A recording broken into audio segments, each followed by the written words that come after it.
Lihim na mensahe ng Taurus mula sa mga bituin, pag-ibig panandang pandagdag pera. Taurus, huminto muna sa pag-scroll. Ito ay hindi basta-bastang mensahe ng zodiac. Ito ang iyong tanda.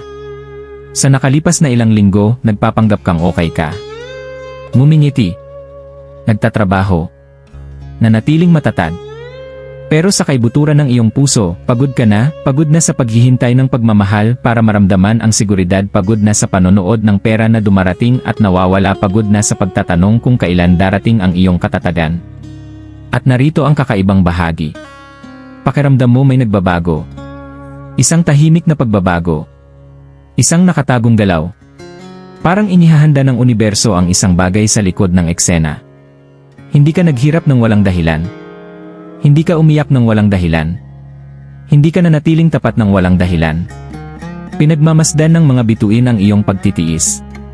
At ngayong gabi, ibubunyag nila ang isang lihim, isang mensahe tungkol sa pag-ibig at pera na karamihan ng Taurus ay hindi pansinin, pero ang ilan ay maintindihan kaagad. Kung ang puso mo ay mabigat pero puno ng pag-asa sa parehong oras, ang mensaheng ito ay para sa iyo. Taurus, may kakaiba sa panahong ito. Maaaring hindi mo pa ito nakikita pero ramdam mo na. Nasa paraan ng ilang tao na tila lumalayo. Nasa paraan ng biglang pagtaas ng gastusin na pinilit kang maging mas matalino. Nasa mga tahimik na sandali kung kailan tinatanong mo ang iyong hinaharap, pag-ibig, pera, katatagan. Pinamumunuan ka ni Venus, ang planeta ng pag-ibig at kasaganaan. Ibig sabihin, ang iyong buhay ay palaging umiikot sa dalawang makapangyarihang tema, emosyonal na seguridad at kaginhawaan sa pananalapi. At kapag isa sa mga ito ay hindi matatag, lahat ay nagiging mabigat. Sa mga nakaraang panahon, ang iyong puso ay nagdadala ng mga tahimik na tanong. Tama ba ang taong ito para sa akin? Bakit tila nahuhuli ang pag-ibig? Kailan naman babalik ang bunga ng aking pagsusumikap? Filipino Taurus, hindi ka madaling sumusuko. Tinitis mo. Nag-aalay ka. Nanatiling tapat kahit nasasaktan. Iniisip mo ang pamilya bago ang sarili. Nagtatrabaho ka hindi lang para sa luho, kundi para sa kapayapaan. At napansin na ito ng universo. Ang pakiramdam ng pagkaantala ay aktwal na paghahanda. Ang pakiramdam ng pagtanggi ay proteksyon. Ang pakiramdam ng presyon sa pera ay gabay sa tamang direksyon. Dahil ngayon, sa likod ng eksena, inaayos ng mga bituin ang isang bagay na nag-ugnay sa iyong puso at iyong bulsa. Ito ay hindi aksidente. Ito ay isang mahalagang pag-ikot sa iyong buhay. Taurus, maging tapat ka sa iyong sarili. May isang tao pa rin na nananatili sa iyong isipan. Nagpapakita kang matatag. Sinasabi mo sa sarili mo na nakalimutan mo na siya. Pero may ilang kanta, ilang lugar, ilang tahimik na gabi pa rin ang nagpapaalala sa iyo ng kanya. Hindi ka basta-basta namimiss. At hindi ka agad nakakabit sa iba. Kaya kapag nangyari, malalim ang dating nito. Ang masakit sa iyo noon ay hindi lang ang distansya. Ito ay ang pagiging hindi pare-pareho. Ang halo-halong senyales. Ang pakiramdam na mas marami kang ibinibigay kaysa natatanggap. At Taurus, hindi iyon ang iyong kalikasan. Buong puso kang nagbibigay. Matatag ang iyong pagmamahal. Nanatiling tapat kahit mahirap ang sitwasyon. Ngunit ipinapakita ngayon ng mga bituin ang isang mahalagang bagay. Ang taong nagpagulo sa iyo ay nagsisimulang maunawaan ang iyong halaga. Napagtatanto nila na ang katatagan ay bihira. Ang kapayapaan ay bihira. Ang pusong katulad ng sa iyo ay bihira. Ang ilan sa inyo ay makakatanggap ng mensahe. Ang iba naman ay makakamit ang closure. Ngunit ito ang katotohanan na dapat mong tanggapin. Ang susunod na pag-ibig na papasok sa iyong buhay ay hindi ka susubukan sa parehong paraan. Hindi ito magiging magulo. Hindi ito magiging puno ng kawalang katiyakan. Ito ay magiging ligtas. At Taurus, ang kaligtasan ang matagal nang hinahangad ng iyong kaluluwa. Taurus, pag-usapan natin ang bahagi na hindi mo ipinapakita sa iba. Ang presyon sa pera. Tahimik mong kinakalkula ang lahat. Nag-isip bago gumastos. Ngumingiti sa harap ng iba habang planado sa isip ang susunod mong hakbang. Hindi ka nagrereklamo. Nag-a-adjust ka. Pero sa loob mo, nagtatanong ka. Kailan magiging mas madali ito? Kailan titigil ang aking pag-aalala sa pera? Narito ang ipinapakita ng mga bituin. Hindi ito panahon ng pagkalugi. Ito ay panahon ng disiplina. Pinatitibay ng universo ang iyong mindset sa pera. Sa madaling panahon, mapapansin mo ang isang maliit na oportunidad, isang bagay na maaaring hindi mukhang malaki sa simula. Maaaring ito ay isang ideya para sa sideline income, rekomendasyon mula sa isang tao, bagong responsibilidad sa trabaho, isang ideya sa negosyo na muntik mo nang hindi pansinin. Huwag maliitin ang maliliit na simula. Ang Taurus ay dahan-dahang bumubuo pero pangmatagalan. May enerhiya rin ng naantalang pera na babalik. Ang isang bagay na akala mo ay nawala na ay maaaring bumalik, isang alok, bayad o pagkakataon. Ngunit narito ang susi. Itigil ang pagdududa sa iyong halaga. Matagal mo nang binabawasan ang iyong halaga, emosyonal at pinansyal. Kapag itinaas mo ang iyong pamantayan sa pag-ibig, tumataas din ang enerhiya ng iyong kita. Ito ang iyong panahon para magtayo ng pundasyon. At kapag ang Taurus ay nakapagtayo ng pundasyon, hindi ito madaling masira.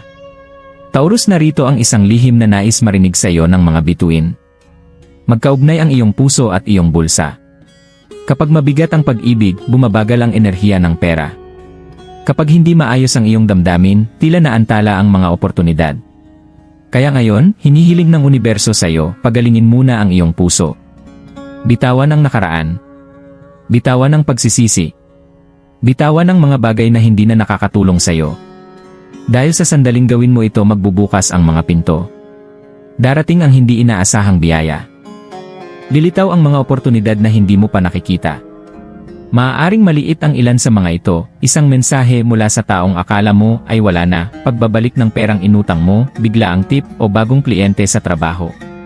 Ngunit tiwala ka, Taurus, ang maliliit na simula ay madalas nagdudulot ng pangmatagalang kasaganaan. Sa pag-ibig, pareho ang enerhiya.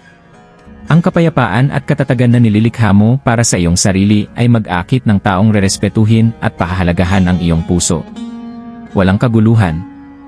Walang kalituhan. Tanging harmonya lamang. Nais ipaintindi sa iyo ng universo. Paggalang sa sarili sa pag-ibig katumbas equals daloy ng pera sa buhay. Pasensya at disiplina katumbas equals kasaganaan na karapat-dapat sa iyo. Ito ang iyong turning point. Taurus, tahimik na inaayos ng mga bituin ang mga biyaya sa likod ng eksena. Ang kailangan mo lang gawin ay manatiling matyaga, manatiling tapat sa sarili, at tumanggap ng walang takot.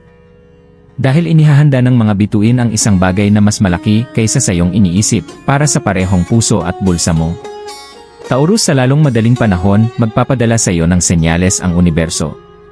Maaaring ito ay isang mensahe, isang tawag sa telepono, o isang pag-uusap na hindi mo inaasahan. Sa una, maaaring mukhang random. Ngunit hindi ito ganoon.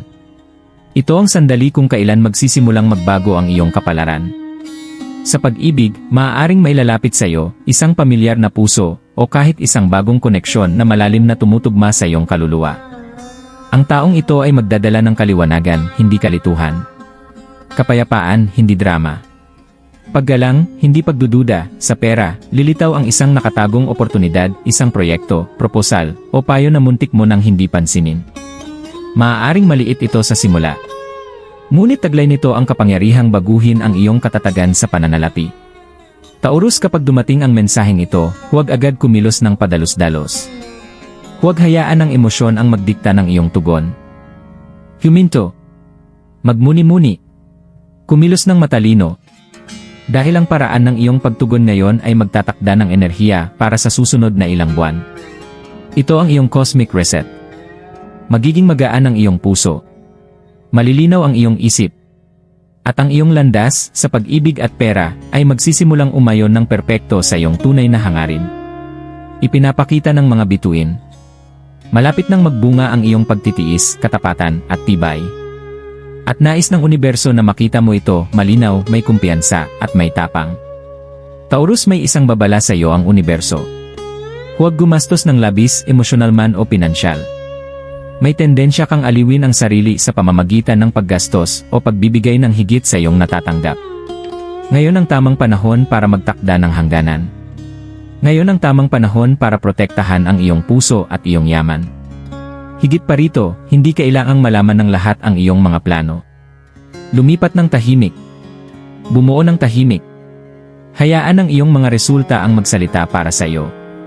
Taurus, ang iyong pananampalataya ay palaging naging iyong gabay na ilaw. Ang panalangin, pasasalamat, at pag-asa ay hindi lamang mga ritual, sila ang iyong cosmic anchors. Nag-aayon ang mga bituin para sa mga kumikilos. Bawat maliit na pagsisikap mo ngayon ay dumodoble. Bawat matyagang hakbang na iyong tinatahak ay nagtatanim ng binhi para sa kasaganaan at pag-ibig. Tandaan, ang pagkaantala ay proteksyon. Ang sakit ay paghahanda. Ang katahimikan ay gabay sa tamang direksyon. Magtiwala sa proseso. Magtiwala sa iyong sarili. At magtiwala sa tamang oras ng universo. Ang pag-ibig na nakalaan para sa iyo ay magiging ligtas. Walang kalituhan. Walang hulaan. Walang emosyonal na roller coaster. Kung may isang tao na pinapaisip ka sa iyong halaga, iyon ay hindi ang iyong kapalaran. Ang iyong kapalaran ay mapayapa. Ito ay matyaga. Ito ay tapat. Ito ay narito. Mas malapit kaysa sa inaakala mo ang katatagan sa pera. Ang pagsusumikap mo ay makikita. Ang pagiging pare-pareho ay nagiging kita. Ang pasensya ay nagiging gantimpala. Papasok ka sa panahon ng pagtatayo ng pundasyon at kapag nakabuo na ang Taurus, hindi ito madaling bumagsak. Taurus, ang mga bituin ay hindi laban sa iyo. Inihahanda ka lamang nila. Ang pag-ibig ay nagiging matatag. Ang pera ay lumalakas. Ang kumpiyansa ay tumataas. Ang mensaheng ito ay dumating sa iyo sa isang dahilan. Huwag itong baliwalain. Dahil bumulong ang universo. Malapit na ang iyong breakthrough.